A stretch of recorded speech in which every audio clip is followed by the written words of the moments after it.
श्री शिवाय नमस्तुभ्यम. श्री स्वामी समर्थ. भक्तो नमस्कार. भक्तो, जसे की आपणा सर्वांना माहीतच आहे, जेथे गूळ असेल तेथे तर मुंग्या ह्या येणारच, आणि जेथे साप असेल, स्वच्छ असेल, तेथून बऱ्याचशा गोष्टी दूर पडणारच.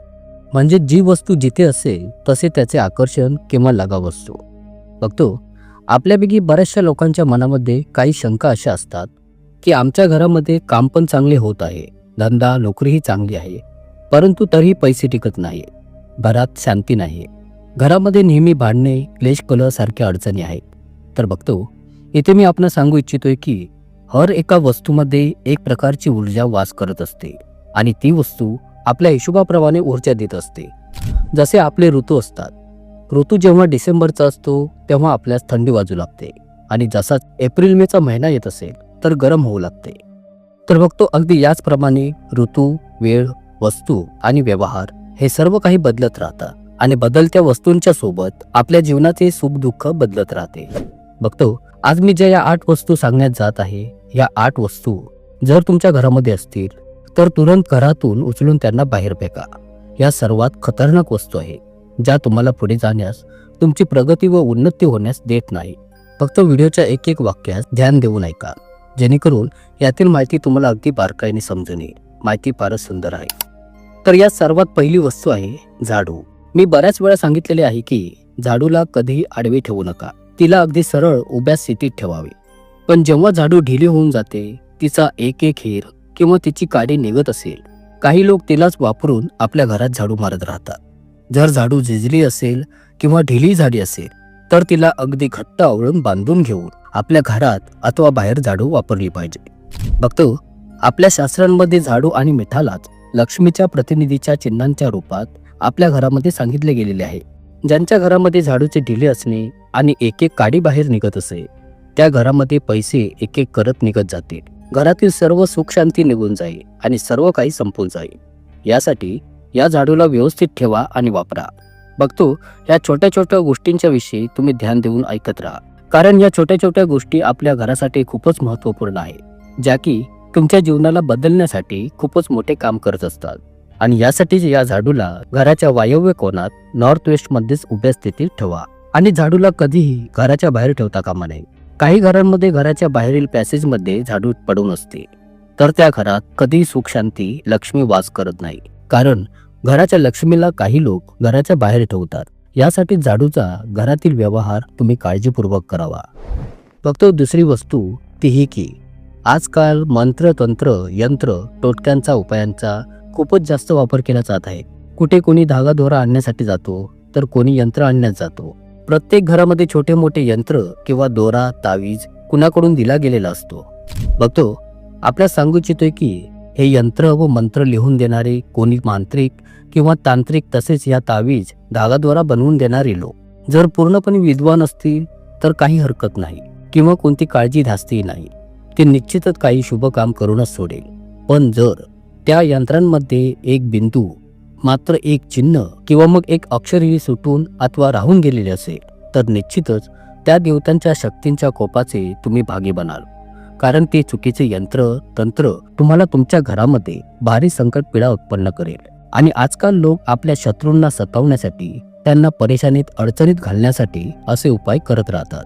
तर बघतो, इथे आपण सांगू इच्छितोय, जे दुसऱ्यांना त्रास देण्याचा प्रयत्न करत राहतात त्यांना मी आवर्जून सावधान करू इच्छितोय की दुसरे तर परेशान होतील की नाही हे तर देवच जाणे, पण परेशानीत व अडचणीत मात्र तुम्ही नक्कीच याल. जे दुसऱ्यांच्या वाईटाचा विचार करतात, कारण दुसऱ्यांचे नुकसान करण्याचा उपाय सांगणारा आणि त्या उपायास करणारा हे दोघेही नेहमी नुकसानीतच राहतील. यासाठीच अशा चुकीच्या यंत्रांना, चुकीच्या व वाईट वस्तूंना जर घरात ठेवले असेल किंवा तुम्ही बाळगत असाल तर तुरंत त्यांना घरातून उचलून बाहेर फेका, किंवा वाहत्या पाण्यात नेऊन सोडून द्या. कारण तुम्हाला तर माहीतच नसते की मंत्र काय असते, यंत्र कसे लिहिले जाते, आणि आजकाल गल्ली गल्लीमध्ये असे मंत्र व यंत्र लिहून देणारे उत्पन्न झालेले आहे, जे 50 रुपये, 100 रुपये, 500 रुपये घेऊन यंत्र देत आहेत. तावीज, खंडे, दोरे देत आहेत, मुलांच्या गळ्यात घालत जातात आणि घरातही ठेवण्यास देतात, टांगण्यास देतात. अशा प्रकारच्या चुकीच्या वस्तू तुमच्या घरामध्ये निश्चित रूपाने निगेटिव्ह एनर्जीला घेऊन येतात, आणि ती निगेटिव्ह एनर्जी तुमच्या जीवनालाच भविष्यामध्ये निगेटिव्ह करून सोडेल. आणि काही लोक तर असे आहेत जे मुसलमान लोकांकडे जाऊन यंत्र घेऊन येऊन आपल्यापैकी काही हिंदू लोक आपल्या घरामध्ये टांगत असतात आणि बोलतात की याने सुख मिळेल. तर बघतो आपण सांगू इच्छितोय की सुख तर मिळणे खूपच दूर राहिले. आपली कुळदेवता ही अशी नाराज होईल की पुन्हा तिला तुमच्या 7 पिढ्यापर्यंतचा काळ तर तुमचा तिला मानवण्यातच जाईल. तर यासाठीच आपल्या धर्माला सोडून बाहेर उपाय शोधण्यास जाऊ नका. आणि यावरील उपाय म्हणजे आपल्या इष्टदेवतेच्या चरणांची भक्ती आहे. आणि ह्या उपायाला जर तुम्ही धरून चालाल तर कल्याण होणे हे निश्चितच आहे. फक्त पुढील तिसरी वस्तू, काही लोक घरातील बेडशीट असो, उशी असो 2 वर्षे 5 वर्षे त्यांचाच वापर वारंवार करत राहतात, धुवून करत राहतात. पण रात्री जेव्हा आपण झोपी जातो तेव्हा ब्रह्मांडीय ऊर्जेला आपल्या शरीरात समर्पित केले जाते. नवीन ऊर्जा आपल्यात येते आणि नकारात्मक ऊर्जा आपल्यातून निघून जात असते. यासाठी पूर्ण झोप न झालेला व्यक्ती एकदम थकून जातो आणि पूर्ण झोप झाल्यानंतर तोच व्यक्ती एकदम फ्रेश फील करतो. कारण ब्रह्मांडीय सकारात्मक प्राकृतिक ऊर्जेला आपण ग्रहण करतो आणि आपल्या आतील जो विषवायू असतो त्यास बाहेर सोडतो, नकारात्मक शक्तीच्या तरंगांना बाहेर सोडतो. आणि ही अशी पूर्ण नकारात्मक शक्ती ही मात्र आपल्या उशीमध्ये, बेडशीटला, बेड कव्हरला, बेडरूमच्या कर्टनला प्रभावित करत असते आणि मनुष्य झोपेत असताना आपल्यातील नकारात्मक ऊर्जेला बाहेर सोडत असतो. आणि अशा या वस्तूंना जर व्यक्ती जास्त काळापर्यंत तसाच वापरात आणू लागतो तर त्या वस्तूंतील प्रभावित असलेल्या नकारात्मक शक्तींच्या ऊर्जा मनुष्याच्या मनाला ताणतणावात घालतात. तुमच्या मनाला चलबिचल करणे, तुमच्यात राग निर्माण करणे, कोणत्या कामात तुमचे मन न लावता ते असफल करणे, अशी बरीचशी कार्य या नकारात्मक शक्ती करत असतात. त्यामुळे अशा वस्तूंना कमीत कमी आठवड्यातून एकदा तरी व्यवस्थित धुवून वापरावे आणि एका वर्षातून किमान एकदा तरी त्यांना घरातून बाहेर करून नवीन वापरात आणावे. जास्तीत जास्त 500 ते 1000 रुपयांचा खर्च होईल.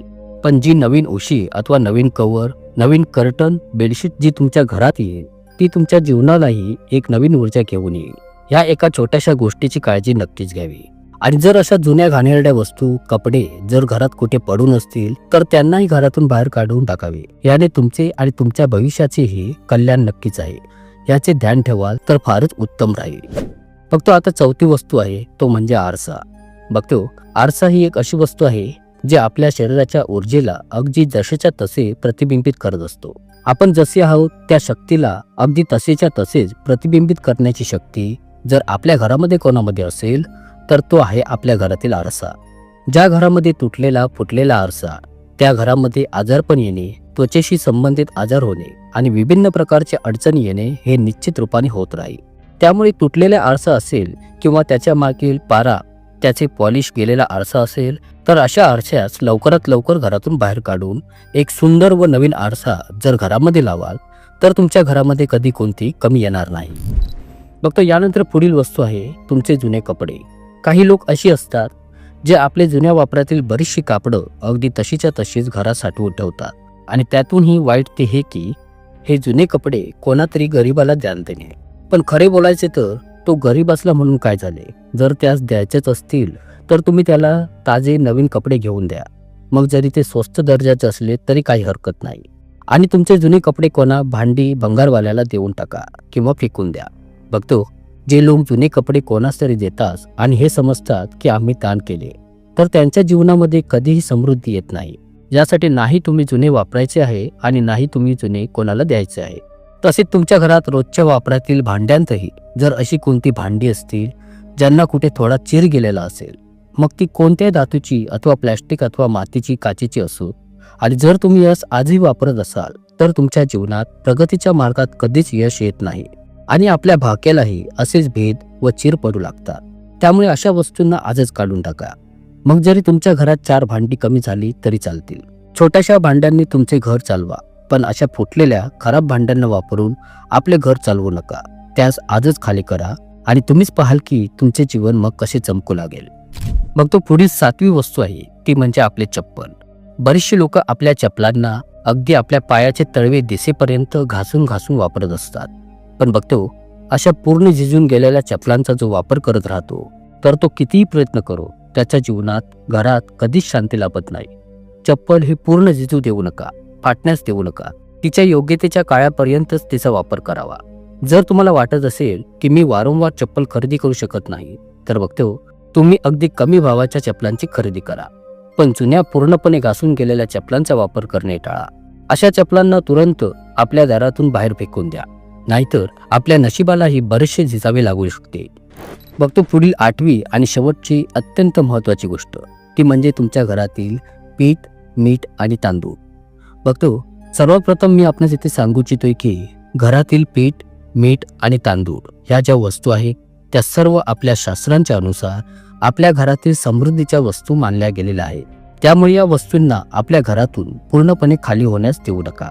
काही लोकांना सवय असते की आठवड्यातून किंवा महिन्यातून एकदा घरातील राशन भरून पुन्हा पूर्ण डबे भरून ठेवायचे, पण असे करू नका. डब्यांतील या वस्तू अर्धा डब्बा होताच पूर्ण भरून ठेवाव्या, कारण असे केल्यास तुमच्या जीवनात आणि घराच्या समृद्धीत मोठ्या प्रमाणात वाढ होण्यास या वस्तू तुमच्या घरात कार्य करत असतात. बघतो शक्य झाल्यास या 3 वस्तूंचा साठा घरात करूनच ठेवावा. डबे अर्धे होताच पुन्हा ते तुरंत भरून ठेवावे. जोपर्यंत तुम्ही या वस्तूंना खाली होऊ देणार नाही तोपर्यंत तुमच्या घरातील लक्ष्मीही कधी खाली होणार नाही. जसजशी तुम्ही यांना डब्यात भरत राहाल तसतशी तुमच्या घरात लक्ष्मी भरत राहील. बघतो जर तुम्ही या 8 वस्तूंना तुम्ही तुमच्या जीवनात सुधाराल तर तुमचे जीवनही उच्चस्तरीय सकारात्मक ऊर्जेने पूर्णतः भरून जाईल आणि यशस्वी होईल. आशा करतो तुम्हाला ही माहिती नक्कीच आवडली असेल. ब्रह्मांड नायक तोच एक समर्थ. जय जय श्री स्वामी समर्थ. खूप खूप धन्यवाद.